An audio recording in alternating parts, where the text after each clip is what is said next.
bukan menghakimi seperti pengadilan dunia ini. Bukan itu maksudnya. Tidak menyangkut, tidak konteks itu. Kalau hakim yang bekerja menjalankan tugas dalam suatu perkara, itu hal yang wajar, itu baik. Tapi Yesus berbicara di sini bukan soal urusan pengadilan yang seperti itu.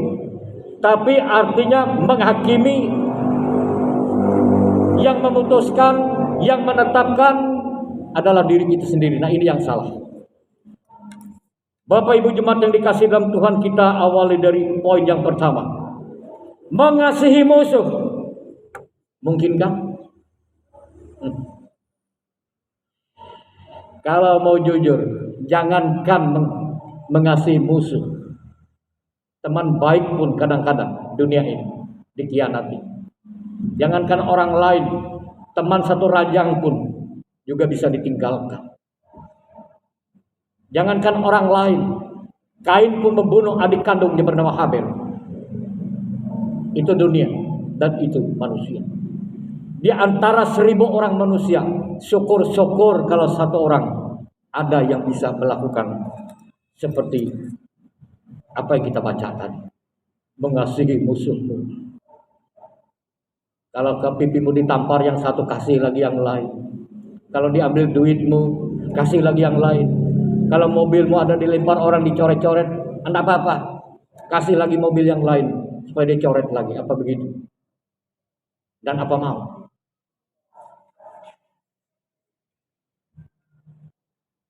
Itu realita. Mengasihi musuh, mungkinkah? Jawabannya ada 2. Bisa sangat tidak mungkin. Dan yang kedua, sangat mungkin. Kenapa tidak mungkin? Kita tidak akan mungkin mengasihi musuh kita bila kita tidak memiliki pikiran dan perasaan Kristus.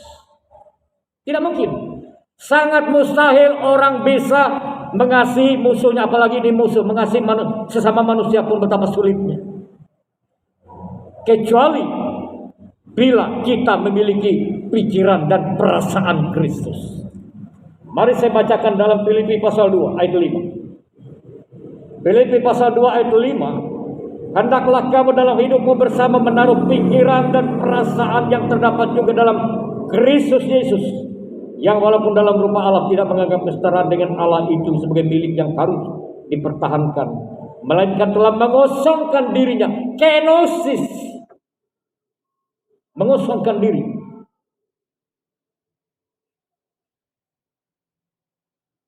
dan mengambil rupa seorang hamba dan menjadi sama dengan manusia. Yesus itu bisa mengasihi dunia ini karena dia kenosis dalam bahasa aslinya. Kenosis artinya mengosongkan diri. Si aku yang bertahta dalam hati, minggir kamu dulu. Karena si aku itu yang paling berbahaya di dunia ini. Si aku yang bertahta dalam hati kita, yang memerintah. Dan si aku akan membuat tembok yang sangat tinggi sehingga sulit untuk kamu, untuk engkau, apalagi kamu musuhku, sangat sulit. Kecuali bila memiliki pikiran dan perasaan Kristus. Pikiran dan perasaan Kristus itu adalah pikiran dan perasaan yang baik. Pikiran dan perasaan Kristus itu adalah pikiran dan perasaan yang mulia. Cara Yesus melihat orang itu, dia tidak melihat apa dosamu, tapi apa yang baik pada dirimu.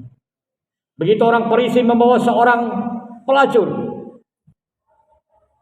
Yesus ini orang telah berbuat dosa, apa yang harus dilakukan untuk dia? Karena mereka tahu ini pasti harus dihukum, harus dilempar dengan batu sampai mati. Apa kata Yesus? Siapa di antara kamu yang merasa tidak berdosa? Silakan lempar dia. Jadi pikiran Kristus itu selalu menyelamatkan, memberi kebaikan, memberi jalan, mensport, memberi motivasi, memberi harapan. Jadi apakah kita memiliki pikiran dan perasaan seperti itu?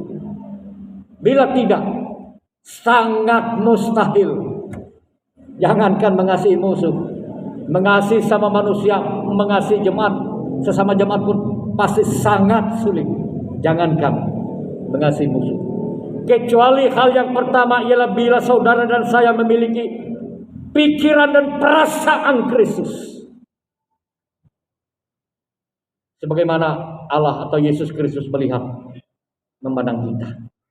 Bukan melihat apa dosa kita, tapi kasih-Nya yang nyatakan untuk mengasihi kita manusia berdosa. Itu syarat yang pertama. Mengasihi musuh, mungkinkah? Sangat tidak mungkin. Tetapi sekaligus bisa sangat mungkin bila hal yang kedua ini. Bila orang telah menerima kasih Kristus atau menerima pengampunan Kristus, maka orang tersebutlah yang bisa mengasihi bahkan musuhnya sekalipun. Tapi bila orang tidak mendapat pengampunan atau kasih Kristus, sangat mustahil bisa mengasihi apalagi musuhnya. Jadi orang yang tidak bisa mengasihi orang lain apalagi sampai musuhnya adalah ciri manusia yang tidak pernah diampuni dosanya oleh Tuhan. Jadi Bapak Ibu, kita bisa mengukur diri kita apakah kita bisa mengampuni orang lain, apalagi orang yang artinya menyakiti kita. Ini ukurannya. Kita bisa mengasihinya bila kita telah mengalami pengampunan dari Kristus. Bila belum, jangan coba-coba memaksa diri untuk mengampuni. Tidak akan pernah bisa. Sakeus, begitu dia menerima pengampunan dari Kristus, lihat kasihnya. Bukan hanya 10%, separuh dari milikku Tuhan akan kuberikan. Akan kukembalikan. Jadi nonsen hanya 10%. Kenapa? Karena dia telah mengalami pengampunan dan kasih Kristus. Jadi Bapak Ibu, bila kita telah menerima pengampunan dan kasih Kristus, percayalah, walaupun itu sulit bagi dunia, tapi bagi anak-anak Allah itu bisa dilakukan, walaupun memang tidak mudah. Jadi tidak perlu kita nanti berpikir apakah saya ini masuk surga atau tidak. Di dunia ini kita sudah bisa mengukur. Ketika musuh kita, bisa tidak kita ampuni? Orang tua, ayah atau ibu yang menurut kita menyakitkan kita sebagai anak, bisa tidak mengampuni? Kita sebagai orang tua, anak yang begitu nakal, yang mengecewakan, seperti tidak pernah kering air mata, tapi bisa tidak mengasihi. Orang lain yang menyakiti kita, yang tidak seide dengan kita, bisa tidak mengasihi? Bila belum bisa, itu tandanya bahwa saudara dan saya belum mendapat pengampunan dan kasih Kristus. Tapi bila kita bisa, itu artinya bahwa kita telah menerima anugerah pengampunan dari Kristus. Jadi bagaimana kita memperlakukan orang lain itu sebenarnya tergantung dari apa yang kita rasa. Kalau kita merasa bahwa kita adalah dikasihi dan diampuni oleh Tuhan, demikian pun yang akan berpengaruh menjadi darah daging kita ketika kita melihat, merasa sesuatu atau respon terhadap orang lain. Apakah dia baik ataupun tidak baik. Karena itu, hidup ini Bapak Ibu Saudara yang kasih Tuhan, sebagai anak-anak Tuhan yang diberkati, kita harus mulai dari hal-hal yang kecil. Sebab mulai dari hal-hal yang kecil itulah kita akan semakin menjunjung tangga yang semakin di atas. Bila orang yang tidak seide saja kita begitu sulit mengasihinya, begitu sulit bahkan kalau bisa menjatuhkannya, haknya pun mungkin bagaimana cara mengambilnya, ya bagaimana lagi untuk mengasihi musuh. Hal-hal yang selepel saja susah untuk dinyatakan kasih. Antara aku dengan engkau, antara dia dengan siapa, begitu. Kalau itu saja sulit. Yesus mengatakan bila engkau berbuat baik kepada orang baik, ya apa jasa orang jahat pun. Saya pernah melihat seorang penjudi, begitu ya. Betul, saya tahu dia penjudi. Ada teman lagi penjudi datang ke saya, tolong teman, pinjamkan saya uang. Saya lihat, kok dia cepat saja meminjamkan, tidak ada surat menyurat begitu.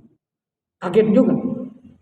Dalam hati saya benar apa kata Yesus. Orang jahat pun melakukan hal yang sama.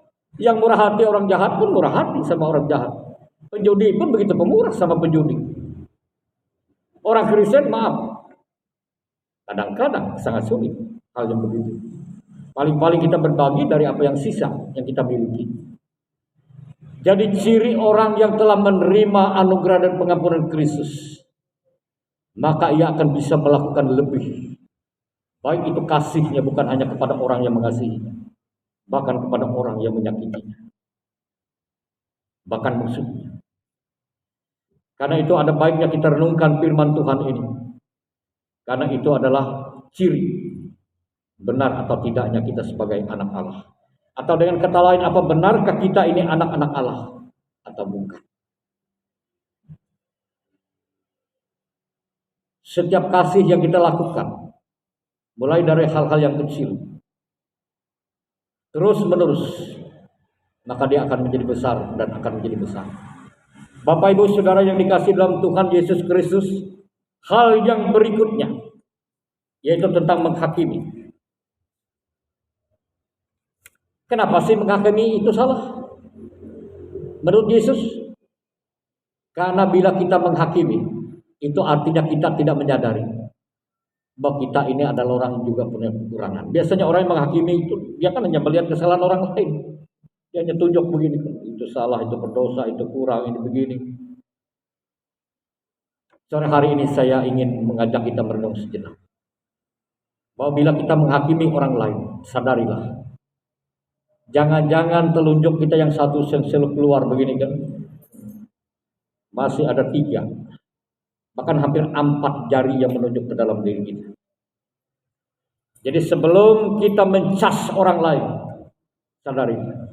Kamu salah, kamu kurang, kamu begini, begitu. Ingat. Bahwa masih ada 3 telunjuk. Bahkan hampir 4 yang menunjuk ke diri kita. Artinya, kalau kita melihat dosa orang lain, jangan-jangan dosa kita lebih besar. Jadi kalau kita sadar bahwa kita adalah orang berdosa, ngapain kita menghakimi orang lain? Lebih baik kita berbenah diri lah. Lebih baik kita urus diri kita lah. Bila diri kita sendiri belum bisa kita urus, bagaimana kita akan mengurus orang lain? Mahatma Gandhi pernah mengatakan, sebagai manusia, kehebatan kita tidak terletak pada kemampuan untuk mengubah dunia.